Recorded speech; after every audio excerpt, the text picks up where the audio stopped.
Alright, so today I want to showcase the GHI Ball Python, and if you've been in ball pythons for a while, you have probably heard of GHI. As a matter of fact, you're probably wondering, what does GHI stand for? And as a matter of fact, the guy that actually came out with the morph and first discovered it, proved it to be genetic. Essentially, you can name it whatever you want, and most people, I would say, they name certain morphs after their company. In this case, he just kind of made up this name, and it's GHI, short for gotta have it.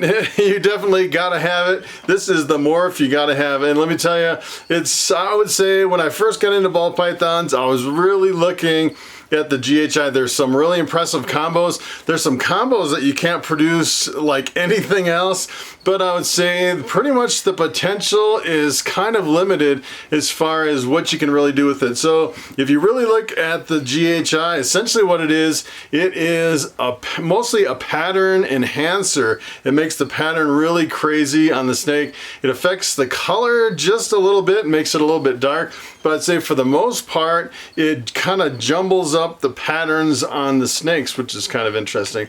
And the other thing is it is co-dominant, similar to Bobby here around my neck. He's a bamboo. Bamboos are also co-dominant, so both of these, if you breed it to something, 50% of the babies with the GHI would actually come out GHI or GHI combos, which is kind of interesting.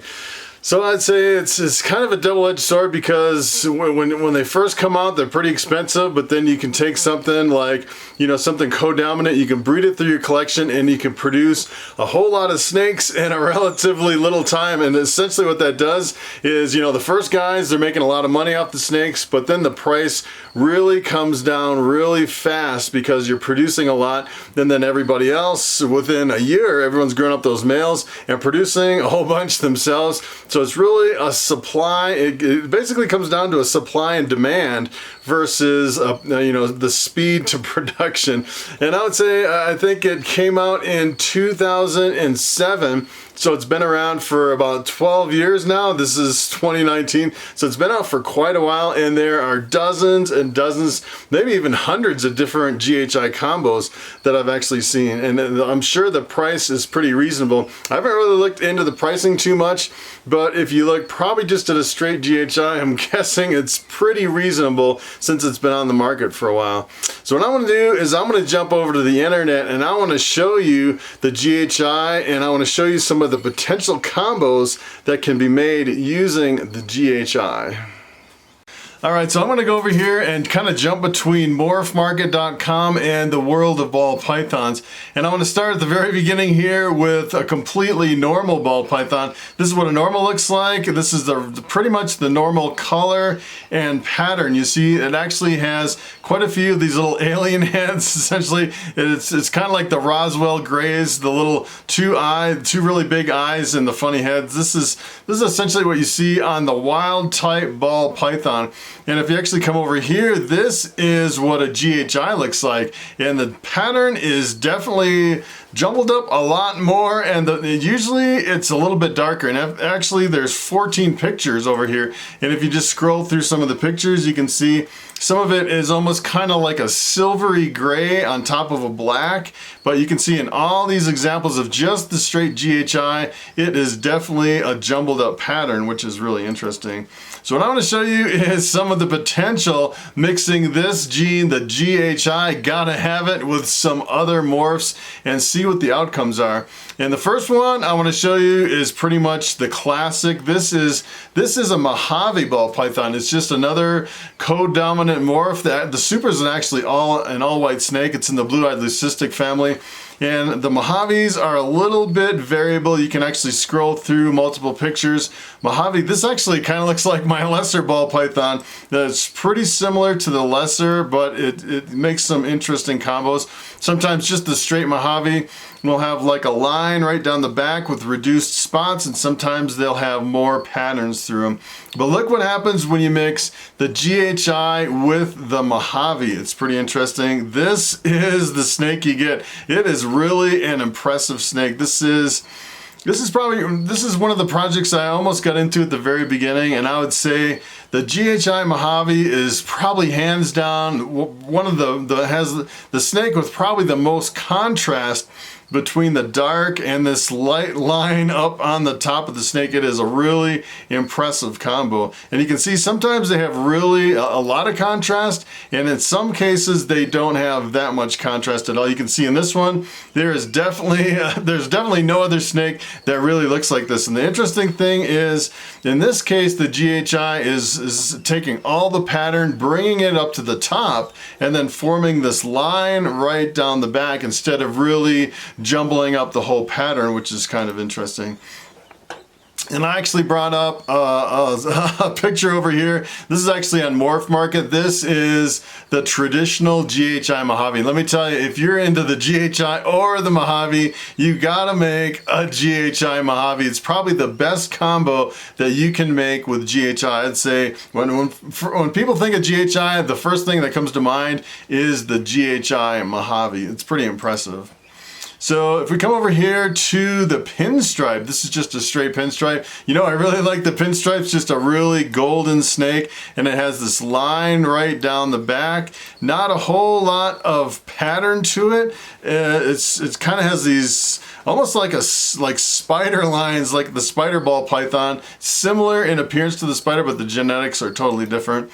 And then if you actually mix GHI with the pinstripe, look what you get. You actually get this, it's kind of a jumbled up pattern. Unfortunately, there's only one snake here. It's a little bit dark and it's not really zoomed in, but you can definitely tell it really has a jumbled up pattern. It pretty much erases the line almost completely on top of the snake. And then what it does is it makes it a lot darker. You know, you can see a lot of these GHI combos are quite a bit darker.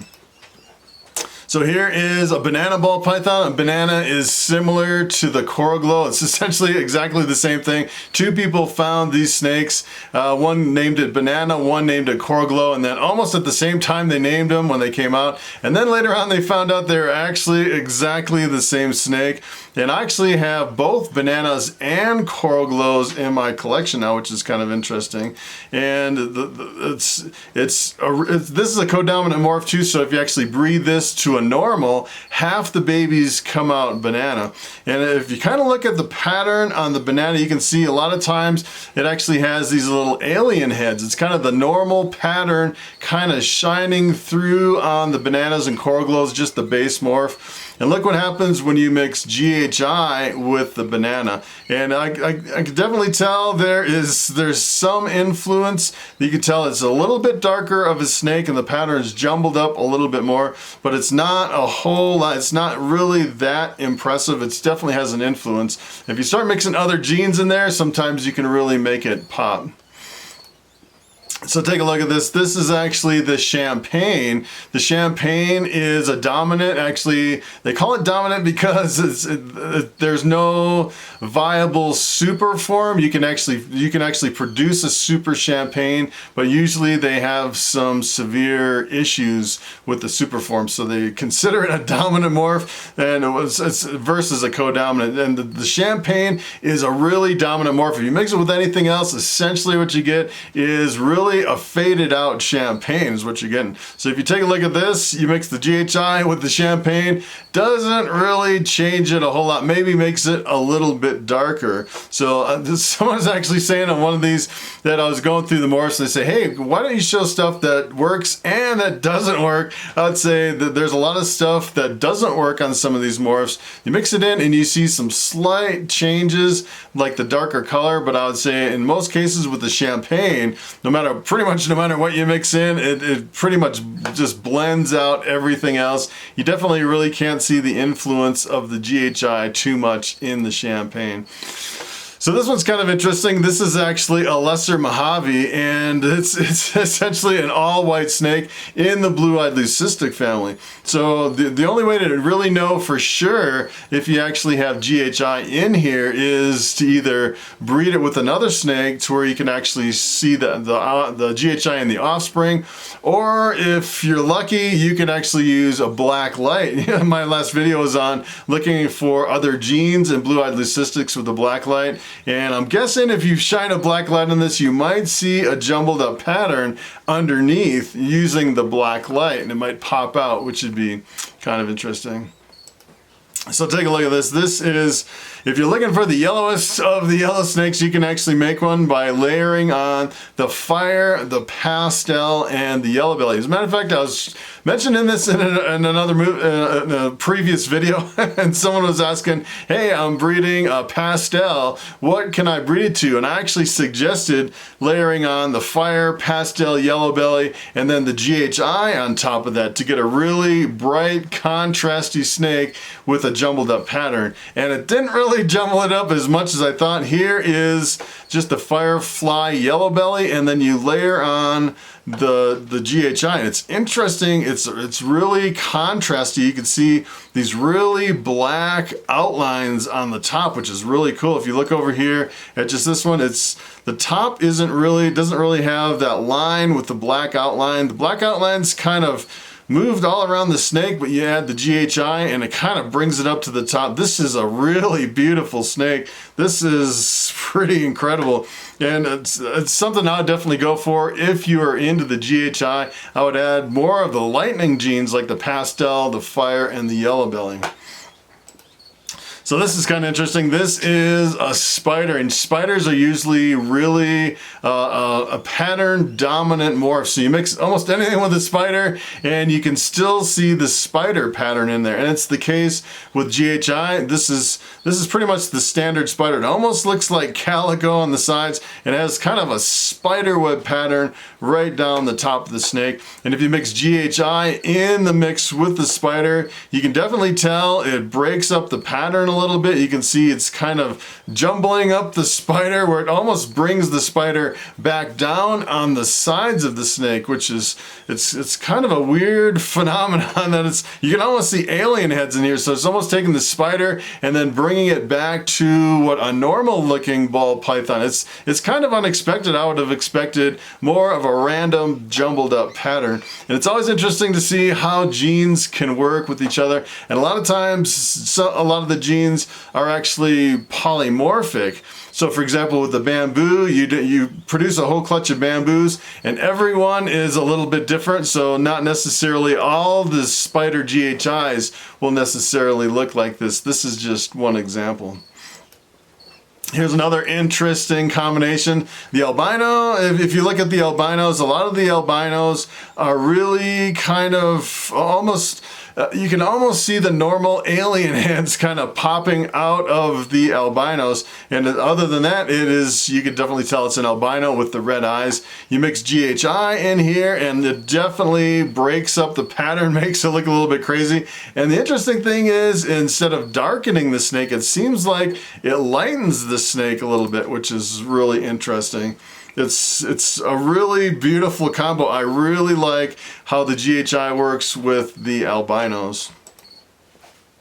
Here's another interesting morph. This is the Enchi, and the Enchi, what it does is it reduces all the patterns of the ball pythons, so it almost eliminates all the alien heads. And the funny thing is there's different lines of Enchi, so sometimes you'll actually see some Enchis that almost look like a super Enchi. As a matter of fact, I have a banana Enchi clown male that looks like some lines of super Enchi. It's a really strong reducing. As a matter of fact, if you took the one that almost looked like a super and then you made a super out of that really reducing Enchi line, you would actually get almost no pattern at all in some of the snakes. I've seen some super Enchis that have it almost completely wipes out all the pattern on the snake, which is kind of interesting. So Enchi is one of those, I always wondered, you always think of these things, all right, Enchi reduces the pattern. What happens if I add GHI on top? And essentially, a lot of these, it's a war of the morphs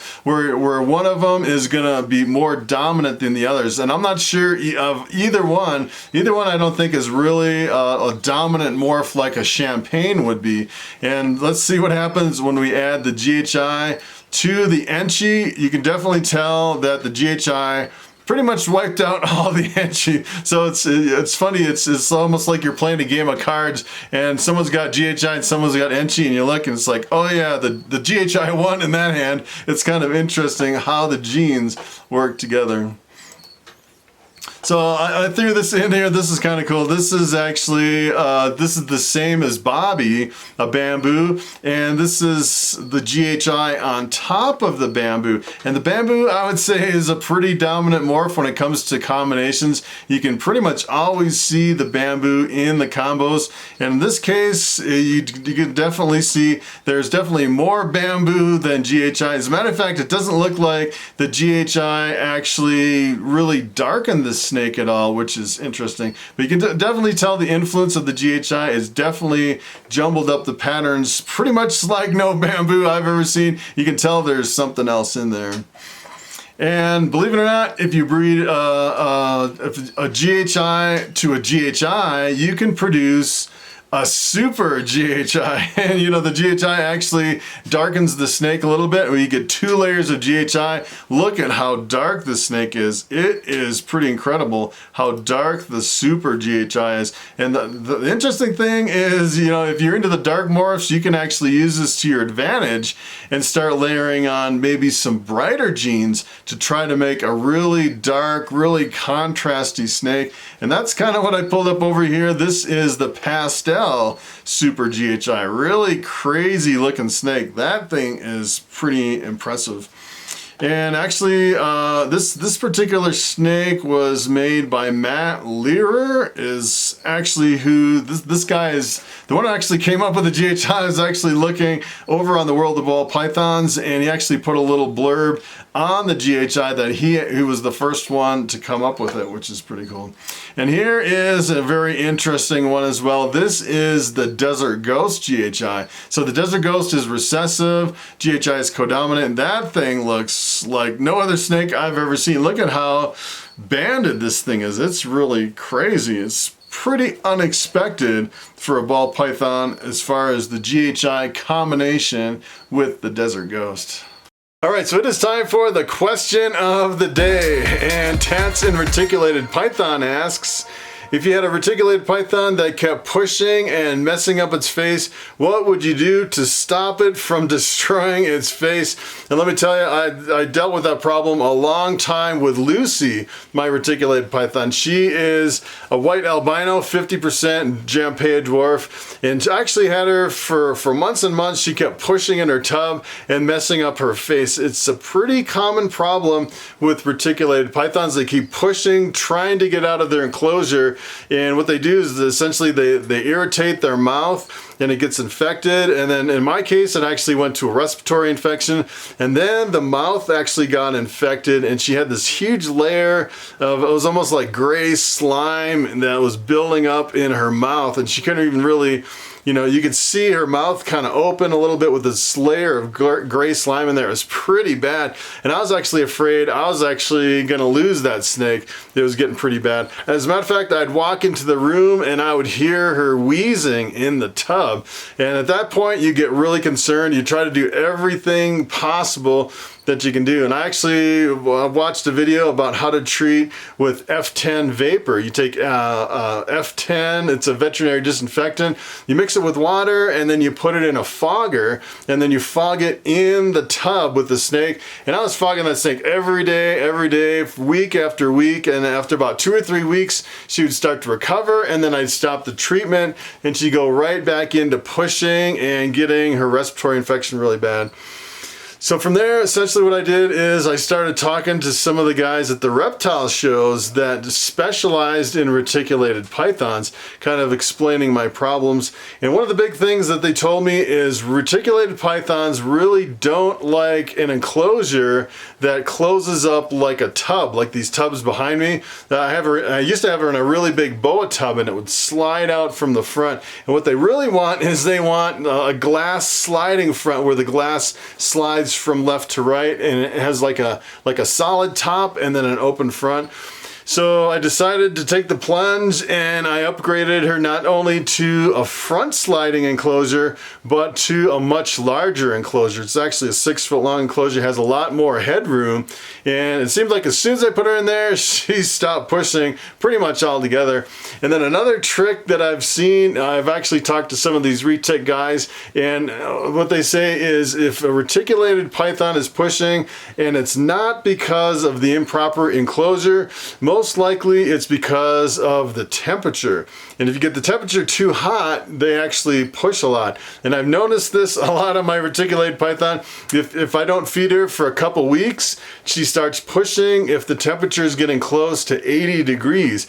And really retics like pretty much like a mid 70s, I would say, and I pretty much keep it, you know, at 78 to 75 pretty much most of the time until I feed. And when I feed the reticulated python, you can actually see by their body language that if you're not feeding them, they tend to try to push and get out. And then if you feed them, they're trying to ball up under that heat. So what you can do is you can adjust the heat higher after you feed, and then maybe a week later lower it down and keep it probably in the mid 70s, and hopefully that will help your pushing problem with your retic. So that's pretty much it. Thanks for watching, and I will see you next time.